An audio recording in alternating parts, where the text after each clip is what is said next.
I was debating with myself in all honesty. I wasn't really sure if I should really make this video to begin with because it wasn't really necessary.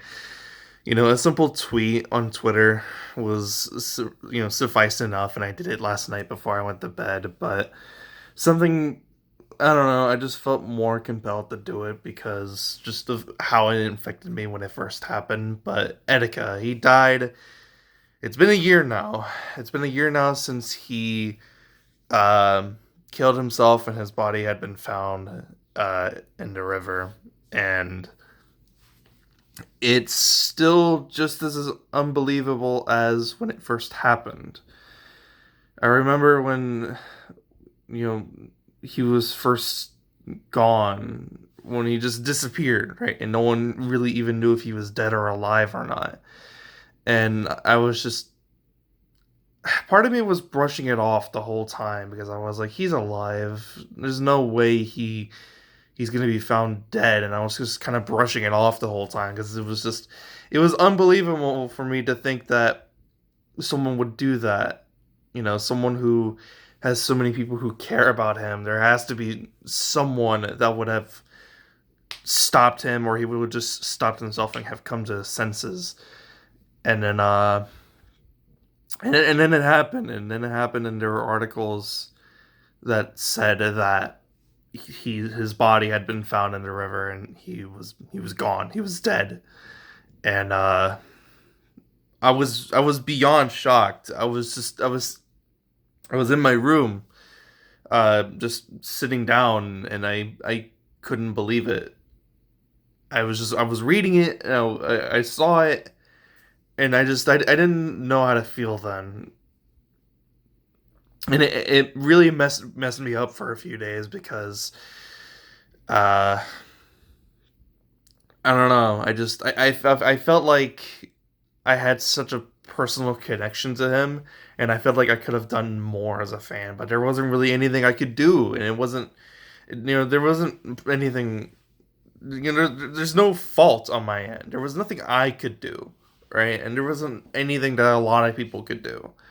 But I felt such a personal attachment to him, such a personal connection with him, that it messed me up for a few days. But ultimately, I just started having the mindset of, if Etika were alive, he wouldn't have wanted us to feel this type of way about him.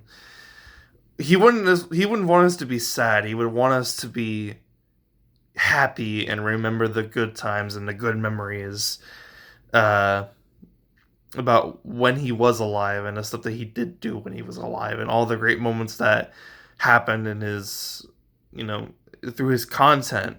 And that's what people have been doing over the past couple months, the past year since it happened. There's a whole Twitter account dedicated to him, and I still follow it to this day. I'm still glad that they have that running because I think it's good to have his legacy in a way, continue on, and the fact that over the past year he has a mural now, and the mural is a Pokestop and Pokemon Go. I think that's so cool, and I think it's also really cool is the fact that people, they I don't know how they do it because I don't play Animal Crossing, but they actually uh made like Etika like shirts and posters in Animal Crossing. I don't know how they do it because I don't play it, but I thought that was really cool, and I'm really glad to see it when I do see it. And yeah, just the fact that people still remember him, and the fact that he's still being talked about, and just everything. I think it's amazing. And there are times when his name is brought up for all the improper reasons, like with what happened in the most recent H3/Keemstar situation. Uh, their drama just, it was really dumb. His name didn't need to be brought up like the way that it did, and it really pissed me off. And I didn't really want to talk about it other than what I had already said on Twitter about it. Uh, Other than that, just as long as we can continue his memories and his legacy, and just keep remembering about who he was and what he did and what he aspired to do. I think it's okay that we just continue on forward. It's been a year.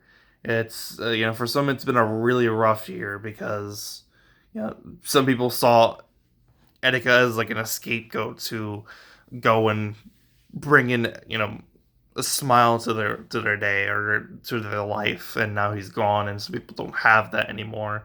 So they had to go and look for other avenues for that. But there are still the clips. There are still clips of him and his reactions to multiple different things and just him being himself. And I think if you need that, then you can go and look at those. I still feel really weird about watching clips of him just because of just how I am, because knowing that he isn't here anymore just really gets to me. But yeah, I don't want to drag the video any longer. I still miss Etika with all my being and soul. It really hurt when he was found dead, but now I'm able to move on and just get on with my life, I guess. But yeah, that's pretty much all I really wanted to say. I don't really have anything else to want to mention in the video. I just really wanted to make the video really quick, because I feel like it's just something that needs to be talked about.